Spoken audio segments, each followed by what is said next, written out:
Greg, I wanted to ask you about this. Oh, I, yes. I read this book Me by too. Amy Moosfeld, and I'm going to try and have her as a guest on my channel to talk about this book. This is her testimony, basically. Hmm. And thanks, of course, with the help of Gary Gates, who also helped me Yes. with my book. He helped They- design it and all that kind of stuff. It's Another book I've read. Look at how gorgeous this is, right? It's But Gary Gates is amazing at this stuff. But the reason why I yeah. wanted to bring this up is um, we know Amy. I've met Amy in person and also on the various channels that we've had her on as a guest. I love her. I think she's awesome, right? It's And awesome. you're you're about to venture in a little bit of a project. Do you mind talking about this? Is it too Not at early all. to talk Not at about? all. Or? Yeah. Well, I read the book like you did, and when I read it, I could see as I was reading it the descriptions as they were shot and put to screen. Now I kind of have that filmmaker eye and brain That's how I because am. and when I saw the description and how she described her experiences, I was kind of like seeing this on the screen the whole time I was reading it. Wow. And immediately after I finished, I said, this is supposed to be made into a film. Wow. This is supposed to be done as so this needs to be put to screen. That's what was coming to mind. And I said, Amy, would you be okay if we get the rights to put your memoir, your testimony to screen? And she prayed about it. She didn't say yes right away. She wanted to, but I said, listen, if you have to pray about it, pray about it. And she took 3 days to pray on it, and she got her confirmation, and she said, absolutely. So she did officially sign, to have her book put as a film, adapted to a screenplay. And I have a friend here that's local here on Long Island. Her name is Judy Cochran. She is a screenwriter. And I said, Judy, and she happened to be at the Uptime conference as well. So she was there. She got to meet Amy. I said, Judy, would you read Amy's book and tell me if you would be interested in putting this as a screenplay, putting this to a screenplay? And she said, absolutely. Wow. Now, I went to film school for 4 years. I graduated the School of Visual Arts in Manhattan in 2001. And it's a great school, very individualistic people. Listen, it's not a place that you're going to find many, if any, believers. Right. Yep. But I went there prior to me becoming saved and coming to the faith. I came to the faith in 2006. Okay. So, yeah, I mean, the point is, I went through the whole thing. I went through the film school. It's not just occupational schooling. It is a degree. I have 4-year degree, BFA, in cinematography.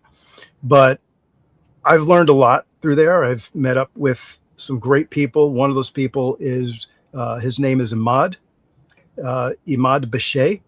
He is an Egyptian filmmaker and director who I had the pleasure of shooting his thesis film for back when we were going to School of Visual Arts. And he was the first one to come to mind about having to shoot this film and direct it. And I said, Imad, I really would love for you to read Amy's book and let me know if this is something you think you would like to direct.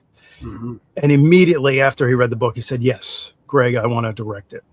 Wow. And yeah, that's what I said. Wow. And he is a Coptic Orthodox Christian. He's a Egyptian Orthodox Christian. And so he's a believer. He's a believer, and that helps. Mm-hmm. But he has such a great eye and I know he will take this to a level that where we haven't seen Christian filmmaking before.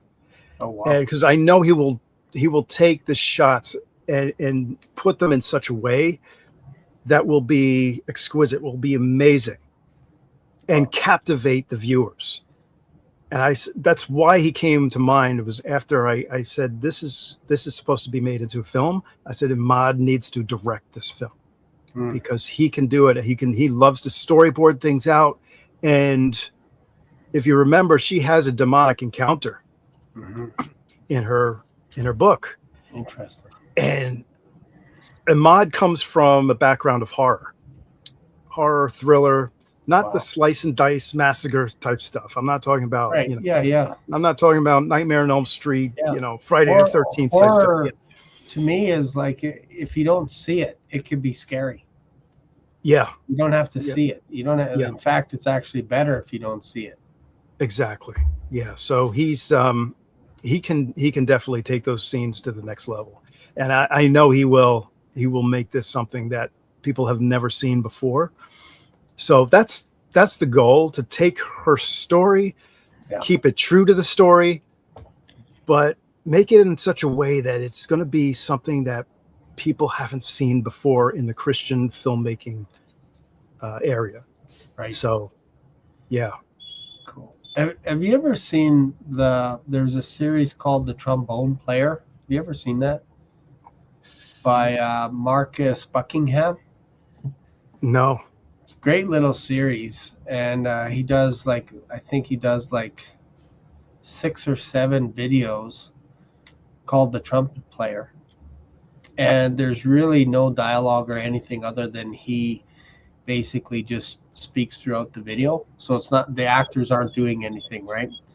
But it starts off like the first video is basically a kid gets an idea and he's just tapping on his desk and all this kind of stuff. And that person likes to play drums and whatever. And it doesn't matter. Like if you try and get that out of their head, that person is geared for drums or whatever, right? So he would kind of weave the story in through each episode, and it shows a kid playing a trumpet. And when he was playing the trumpet or the trombone, he became like the best person of himself, best version, whatever, blah, blah, blah, right? But this guy would walk to the orchestra outside and he would talk, and then they'd show him inside and they'd show all these kids, which the story was about the kid, but he would kind of lean over the rail and he'd be like looking at them, observing, and then he'd look to the camera and tell the story. And then it would be shot after shot. And I'm like, it's kind of interesting because you can't help but look, like you can't look away. And he's almost like he's narrating the whole story, right? It's actually kind of cool. I'll show you this. Yeah, I do have to see it. I'll show it to you because it's kind of, I thought, obviously, you guys go in whatever direction for Amy's thing, but I picture almost like someone narrating it, almost like on behalf of Amy, as a younger version of her is walking by this person. This narrating, and then you watch the scene or whatever, right, unfold, and then she's just kind of looking like, yeah, that was disappointing that day or whatever. But you just, I don't know, almost like a narrator. But it's interesting because there is something there, like you said. Her book jumped out. Like it was actually a pretty good. I kind of wish it was like this thick because I think there's more that she can. I know you. Well, right? I know you like to read. So. Yes. Yeah. But no, I'll buy popcorn and I will come and see the premiere. Awesome. Yeah. Well, pray for us. Yes.